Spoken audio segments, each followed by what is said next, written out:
Well, hello, hello, hello. Yes, it is dark, but I am just so obligated to stay on track here because I've got so much going on over the next 6 weeks. I says, let me stay on track. I don't have my video person, but we're going to try to see if I can do this on my own. Plus, there's only one verse today. So how are you all doing?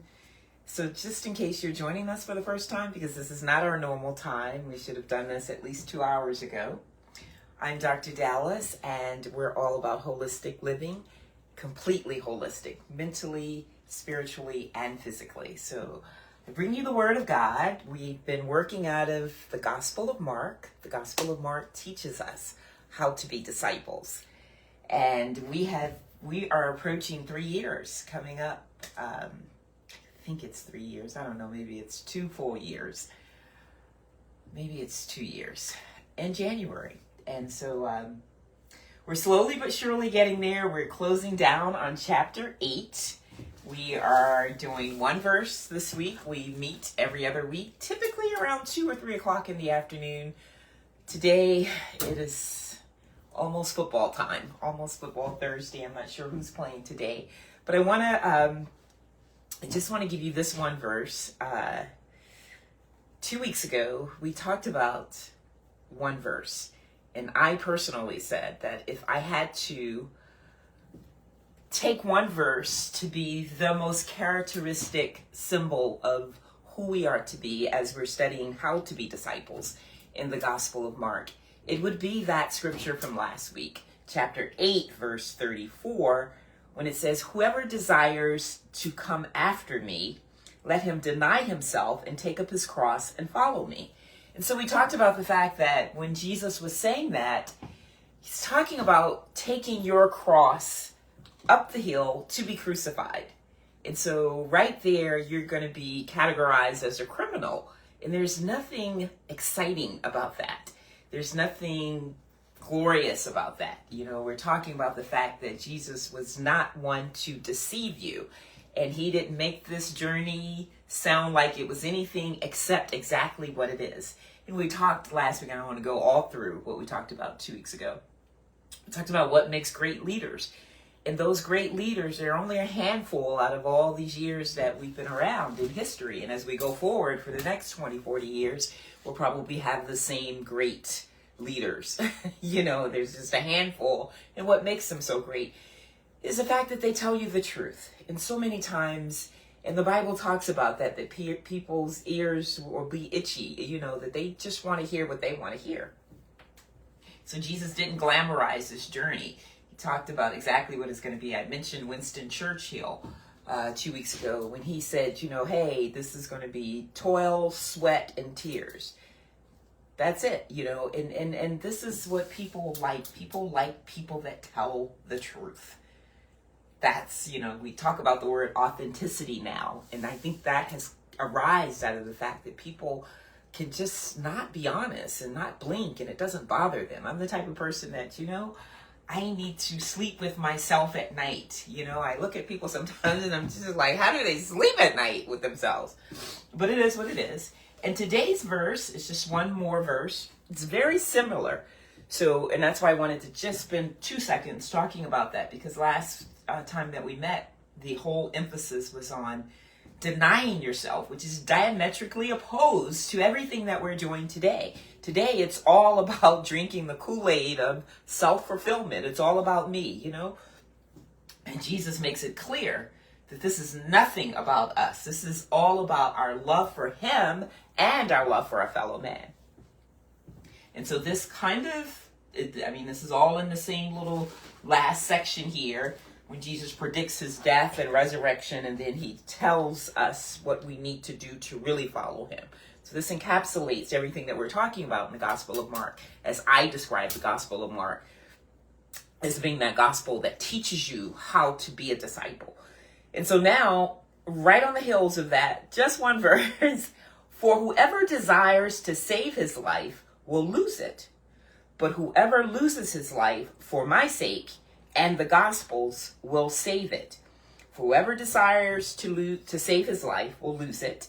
But whoever loses his life for my sake and the gospel's will save it. That's verse 35, chapter 8. And one of the reasons I just wanted to keep that by itself is because it's a lot to digest if you're not familiar with the gospel. It's a lot to digest for those who are going to that next level in actually not just hearing the word, but really meditating upon it and trying to implement it in your lives. And so what does that mean?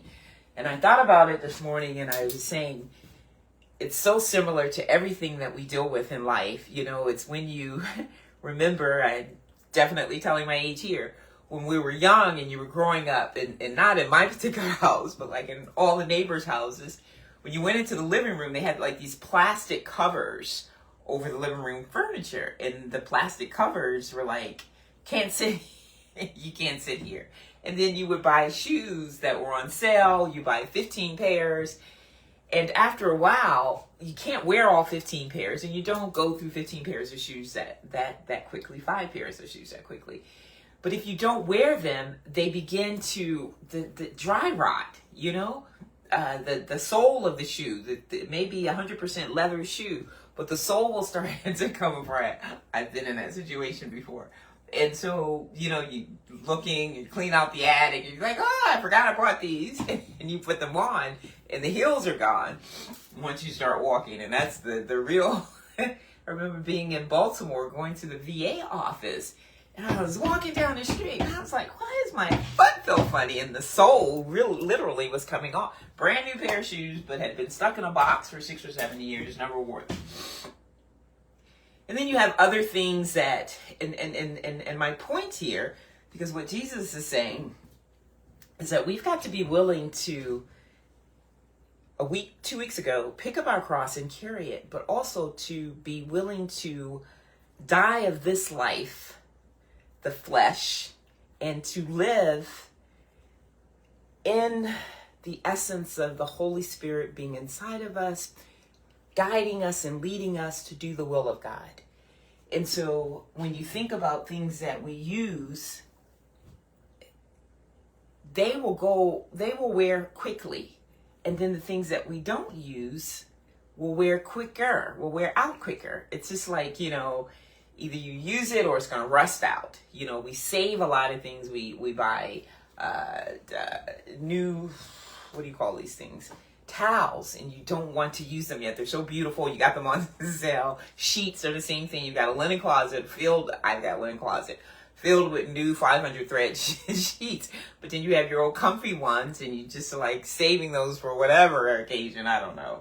I'm not doing such a great job at this today, but the whole fact of the matter is that it reminds me of the parable of the sower and the seeds. And when they're saying that the seeds that were thrown along with the thorns grew up quickly and choked out the grass that was growing from the seeds because, and when they described it as the sower sowing the word versus sowing the seeds, it's saying the people that hear this, their ears also are highly consumed with the desires of the world, the deceitfulness of riches, and just the cares of the world.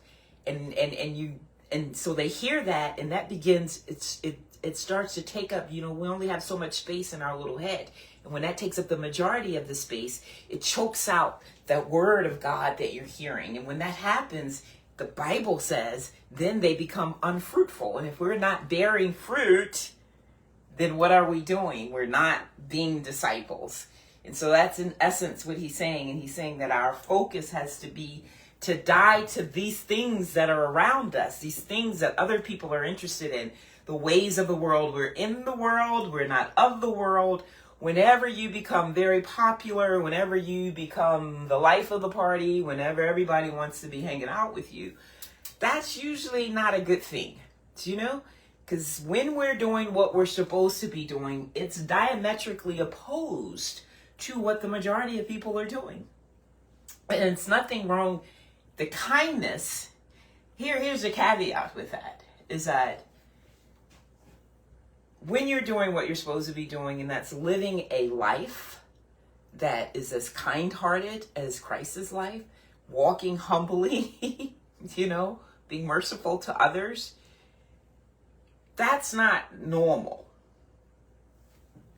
And that makes people feel uncomfortable when you're doing that and they're not willing to do that in a lot of cases. I had a long conversation with someone this afternoon about just doing the right thing. And it's interesting that when you decide that you're going to do the right thing, the effect that it has on other people, you're not asking, you do you, and you're not trying to convince other people to do you. You just, in being you, other people, when they see that, because it's when you're doing what God wants you to do, then you're shining this huge bright light. And that makes people feel uncomfortable. A lot of times we don't admit that our behavior is unbecoming or impure, but we can feel it when someone else is in our presence that's portraying that type of behavior. That energy is powerful. That light is bright, and that makes people not feel comfortable, and that's not being hard on people. It's just saying, we've all been there. We've had other people come and do what we know we ought to be doing, and it makes us feel comfortable. They haven't told us, or they're not hitting us over the head saying, oh, you should be acting like I am. It just makes us feel uncomfortable when we're not doing what we're supposed to be doing. That's why I always say hang out with folks that are doing what we're supposed to be doing, because it makes it more difficult for you not to do what you're supposed to be doing. At least it makes you feel uncomfortable. And so that's all it's saying. It's saying that in this little time that we have here, and this is what I said to somebody today too, I was like, I just love God. And I realize that in your subject line there, I said that until we learn the essence of death, we'll never be able to fully live. And there's a book that I read, and it talks about living backwards. It's just an exegy on Ecclesiastes. And it's really interesting because we read it a million times, through that book. But it breaks down every sentence, and it really has a lot to say about the end of life, and it really humbles you, and it makes you look at vanity in an entirely different way. But it makes you also realize that it's just such a short period of time here that we're here. And depending on the way we're moving about and what we're doing is going to determine what your life feels like when you're living. From the outside, when we say we're not going to lie, we're not going to steal, we're not going to covet what our neighbors have, we're going to honor and respect our parents, we're going to worship the Sabbath day and keep it holy, we're not going to use God's name in vain. Seems like that's difficult to do, but when we start doing those things that God has commanded us to do, that is when life becomes easy in that sense. Yes, we're picking up our cross, but that peace, it's the peace. What makes life difficult? I mean, we all have challenges. We all have things that we have to do. We have things that we don't want to do. But the thing that gets us through doing the things that we don't want to do, doing the things that are challenging to us, is the peace that comes with it, that surpasses the understanding of that situation that we're in. And so that's all this is really about. It's about having that joy at all times that no one can take away from you because God gave it to you. It's about having a sense of everything is going to be okay, no matter what the situation, no matter who's in office, no matter, whether I'm employed or unemployed, whether my marriage ends or not ends, whether my children go south or left. It doesn't matter, because you still have that peace that has you understand that we are here for a designated time. We have been created with specific tasks to do. Our little piece of the 10,000 piece puzzle, it's just a little piece. But when that little piece is not in place, you can have all 9,999 pieces there, and it just doesn't look right without that one piece missing. And so, but our piece is just a small piece, but it's an important piece. And it's so important for us to do that piece that we were created and fitted for. And that makes a difference. That's it. That's verse 35. Just the last few verses of this chapter as we approach chapter 9 are going to be very important. So I was trying to figure out the best way to loop them in one section so they wouldn't be on here all night long, and definitely not this evening because this is way different for me. But here is, speaking of the evenings, I've had a very long day, had a lot of things going on, didn't really get a chance to eat.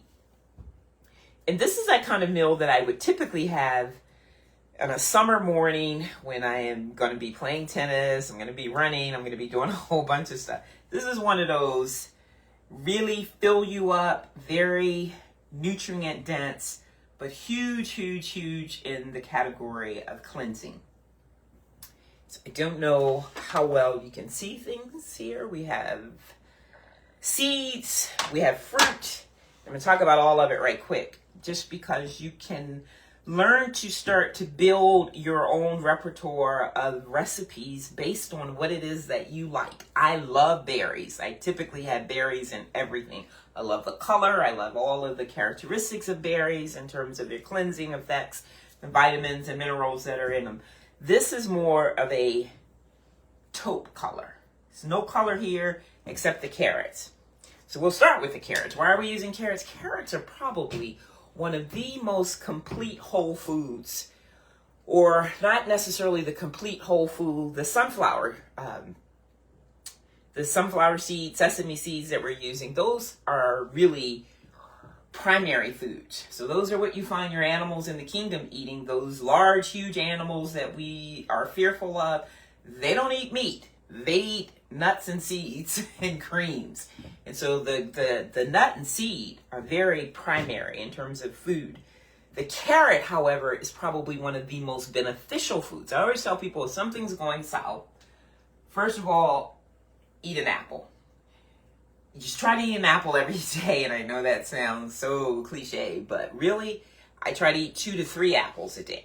When you're doing the apples, it just makes you feel well. If you're not feeling well, it makes you feel well. But eating an apple, you just, everything starts to work right. You're alert right after you eat an apple. If you were feeling a little dazed, you feel like very energetic. You definitely will have a bowel movement if your system is working as regularly as it should. Apples are it's because of the pectin, P-E-C-T-I-N, that's readily abundant in apples. That's what you will find in most of your really good colon cleansers. It will be one of the first ingredients, pectin, but it's usually artificial. This is something that's naturally occurring in the whole food, and that's what we want to do. There are lots of supplements on the market. You want to get as many of your minerals, vitamins, all of the nutrients that the body needs from the whole food whenever possible. And so going back to the carrot, first of all, it is an orange food. And orange foods do what? We know what that is. Orange foods are great for the skin. A huge amount of beta carotene. This is why when I usually tell people when you're selecting your foods for today, try to eat a color from every group. But when it comes to orange foods, you want to probably try to do 2 items just because of what's required to be able to get the full content of the orange. So we're going to use carrots. This is like a cereal. For me, it's like a breakfast cereal. But because it's late in the evening and I don't feel like doing too much, this late, so I'm going to have it for a nice meal and know what my morning looks like. I've got a kind of heavy morning, so this is going to carry me through the evening, put me where I need to be for the morning. So we're going to have carrots. And then, like I said, we have our nuts and seeds here. We have, just to quicken up time, I just grinded all of these. I have the Blend-Tec. The Blend-Tec is excellent for putting 15 almonds, raw almonds, into the blender and grinding it down to a flour. That way it's more digestible, pre-digestible. So we have grinded almonds and then sunflower seeds. I can't say enough about what sunflower seeds do. No, we have sunflower seeds. We also have sesame seeds, both of which have been grinded down, a couple of tablespoons each here. This is taking the food to more of the pre-digestive state. When you're dealing with nuts and seeds, as valuable as they are in terms of their nutrient content, huge. Almonds are at the top of the list. We call those the king of the nuts. They're because of the rich alkaline qualities involved with that. Pecans are second. English walnuts and then black walnuts are close third, fourth. Filberts are in there. The cashew, which happens to be one of my favorite, is something that you will never buy raw. All of the other nuts that you find in the store that say they're raw, they are raw. But cashews are sold as raw nuts. And of course you have the raw, as close to raw, and then you have the roasted ones. But when you see the raw cashew, it has been slightly heated, simply because the lining of the cashew shell is what they call tad bit caustic, which is poisonous. And so they have to put that heat to that. But I love cashews, and I don't soak them. If you soak the cashew, you'll notice that the water will turn blue. It is considered a blue food, and blue foods do what? The blue foods are good for the mind and the spirit. When that child is running all over the place, blueberries, cashews, as well as celery. Celery is also considered a blue food. So we have sesame seeds, so good. So when you start talking about trying to get a little muscle, and you talk about protein, and then we talk about the protein that's in meat products. If you consume that meat product in that raw state, then that is where that protein value will come from. By the time you take the raw meat and prepare it and cook it, that protein value goes way, way down, and then whatever is left in that protein value really is not digestible. Not in its whole content, I should say. When you're looking to put on some muscle weight, some clean muscle weight, go to your nuts and seeds, but make sure that they're in a state that you can digest them. Because nuts and seeds, what? They come out of shells. And when they come out of the shells, they're like these flowers. They're beautiful. And then when you cut them from their source, then they're only temporary. Okay? These aren't going to be great this time next week. So with the nuts and seeds, what happens is when we remove them from the shells, they go into what we call a dehydrated state. And so we are doing this because what? Because raw food is considered to be live food, a live food. It's not dead food. It's a completely different thing when you cook food and put it into your system in terms of what it does for the system versus raw food and fermented foods. When you put them in the system, it's like completely different, And so what we want to do, we have our calamari figs here, some Turkish figs. Love to use black mission figs for this. I didn't have any. We have dates. And then we have additional nuts that we're going to put on the top. We have pecans, almonds, and walnuts, the top three. And all three of these are sitting in water. Just enough to cover them. And only as long as I've been on here. Just pour the water over them just before. So you can do this in the morning as you're heading into the shower. Chop up some figs, some dates, nuts, put them into a bowl, cover them with some distilled water, just enough that you don't want to drench them, just enough to cover them to allow them to begin to rehydrate.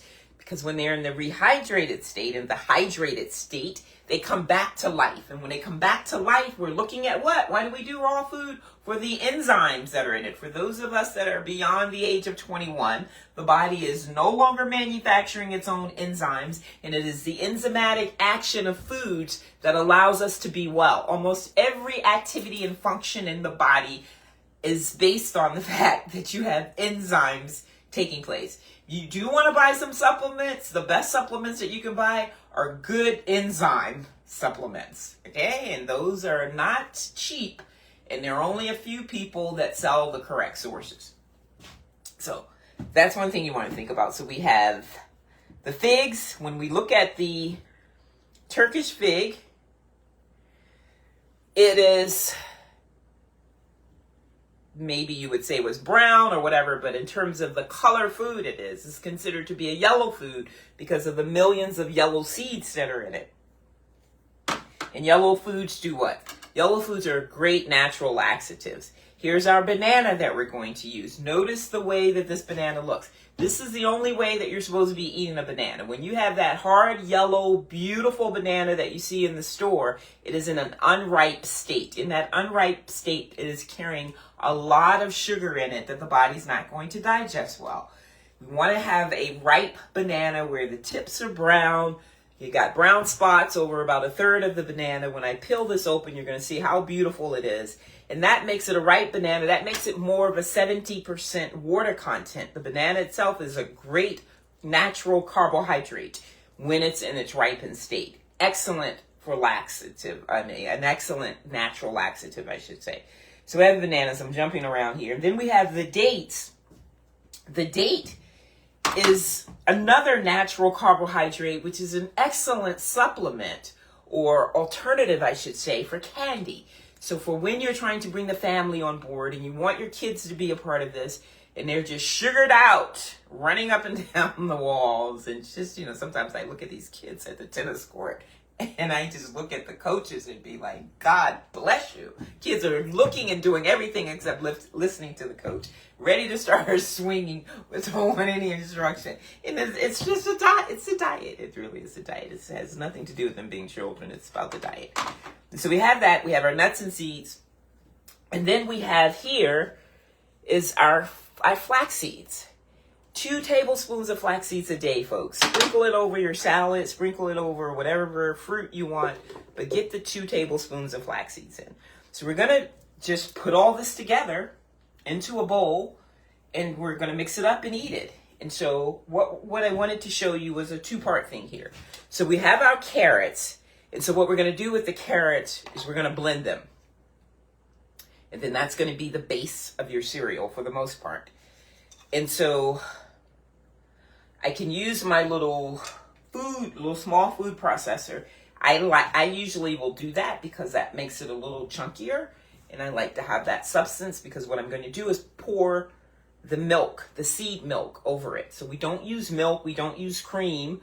And so this time of the year when it's a little like it is, people want to feel like they're having like oatmeal or some wet cereal. So I'm going to show you how to make the milk, which is really, because it's all protein.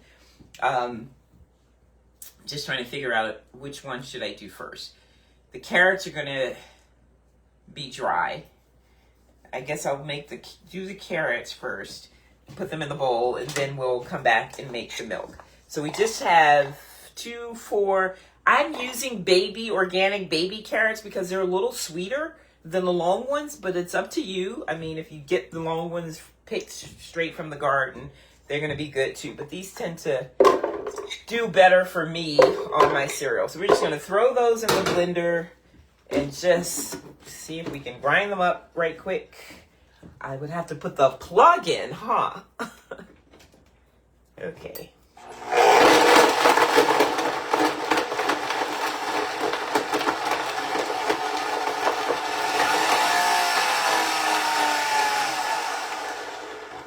Just as easy as that. And so we're going to scoop this out of here into our bowl. And so you have little chunks. You can hear it. Now, as you begin to figure out your raw food journey, it's not all raw food. You don't have to be 100% raw, but just these things where you're just trying to feed the system, the brain and everything else. You are going to have to determine what works best for you. I said I like a little something to crunch on with my carrots, but I try to drink about a pint, at least 8 ounces. 8 to 16 ounces of carrot juice every day. So twice a week, I'm usually juicing about 1.5 gallons of carrot juice. So I always have carrot pulp. That's one of the few things that I do juice. Typically for my other drinks, my apple, ginger, pineapple, ginger, honey, those are ones that I do regularly as well. I will blend them because I want to extract I want to not lose anything. So whatever goes in the blender goes into me versus juicing, you're extracting the juice from the pulp. So this is all going on the same bowl, so I won't worry about rinsing it. So that's what we have, and my whole point in saying that is that this is a little more textured, whereas what I would be using from the juicer is softer. So now here's our blend. So we're going to empty the grinded almonds, the grinded sunflower seeds, the grinded sesame seeds all together. We're going to add a tablespoon of raw honey. This is some fancy stuff. Raw Code Extract honey, pure Australian by Honeycomb Cube that I got from Marshall's little gourmet section. So we're just, and you know, when this stuff is raw like this, it's just hard to work with. So we're going to put a tablespoon or so. The Bible talks about honey being good for you. That's a highly controversial thing in the health food community. Half of us believe that it should be consumed every day. The other half believes that it should never be taken internally. What we're going to do is take a little warm water,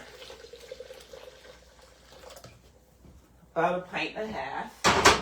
So I put a little more nuts in there, and then we're just going to blend it.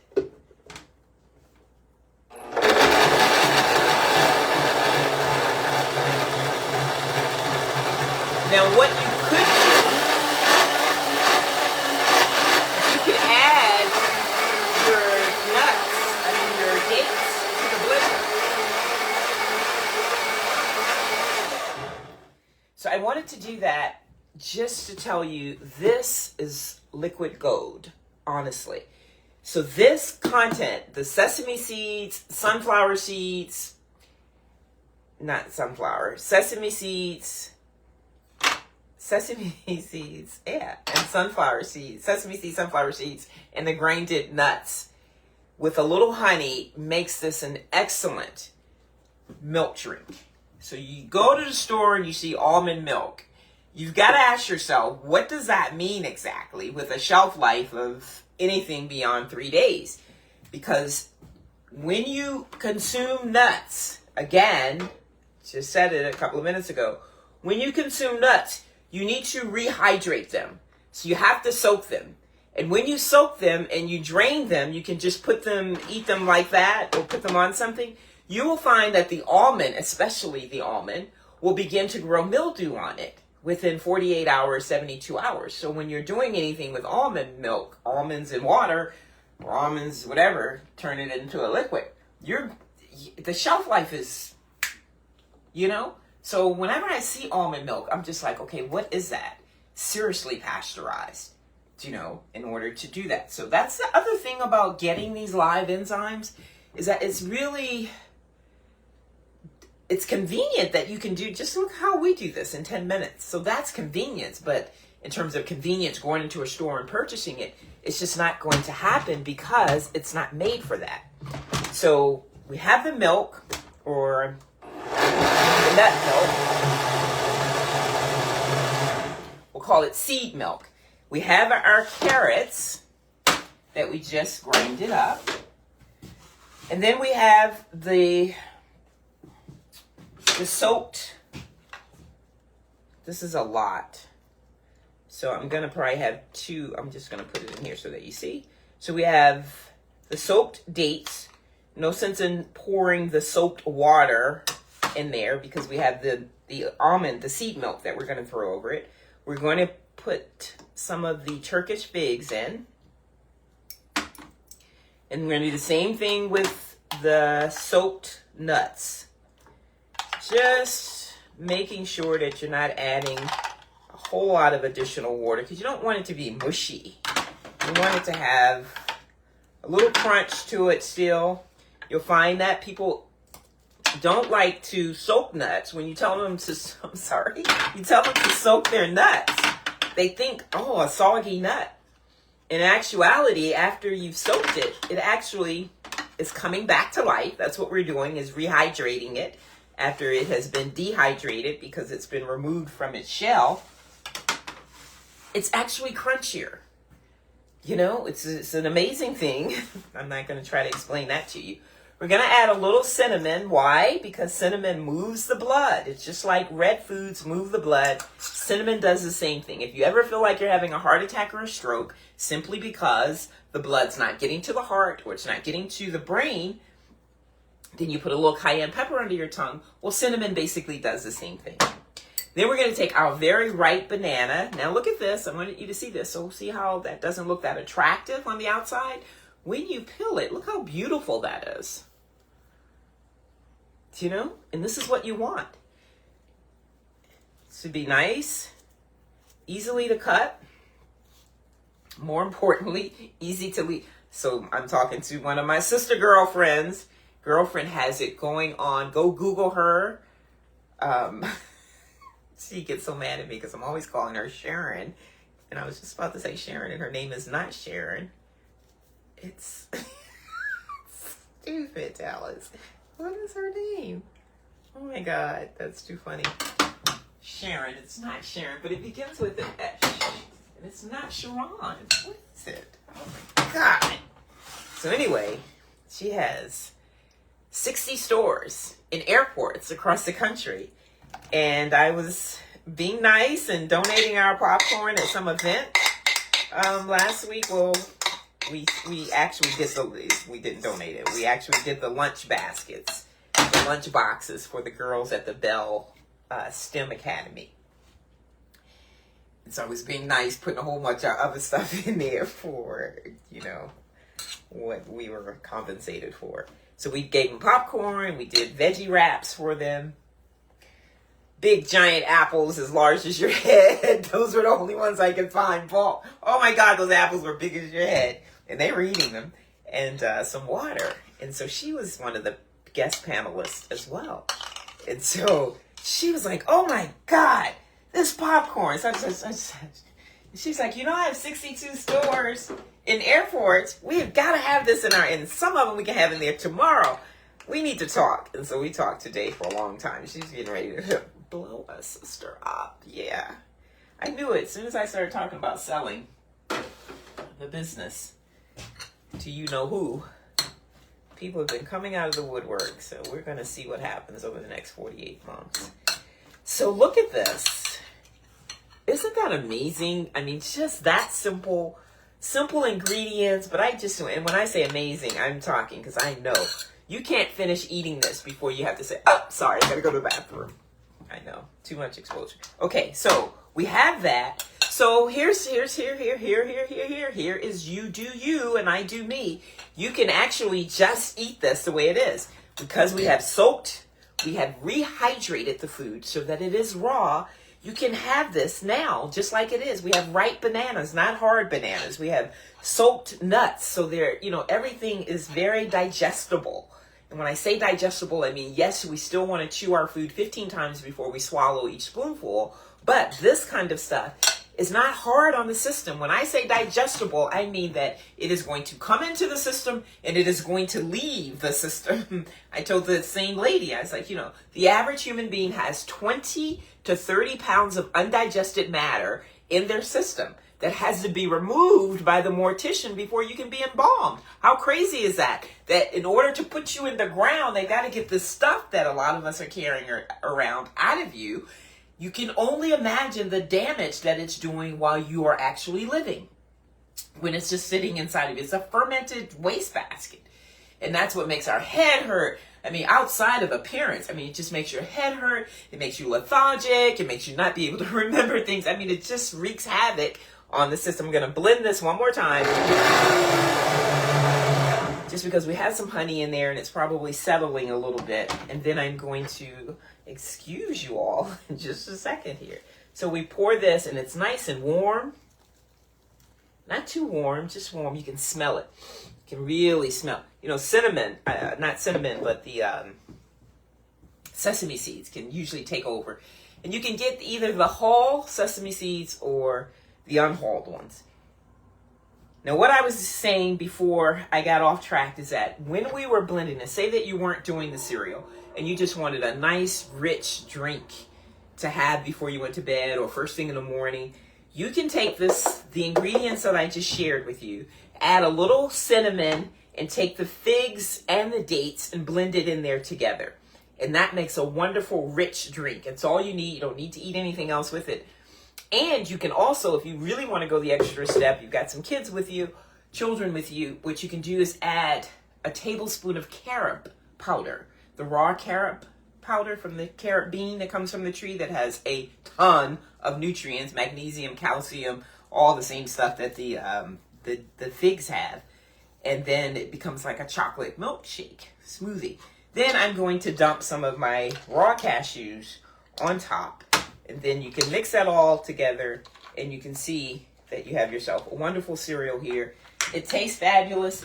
It may not be as sweet as you would like it to be. We're going to sprinkle our grinded sunflower flax seeds on top.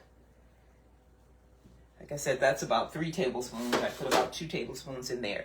And that's good. You can add some more dry nuts if you want, just a few on top, because with the moisture of everything else, that will probably be okay for the system. You can add another banana if you want to. Do whatever you want because it's yours. You can put some fresh berries in here.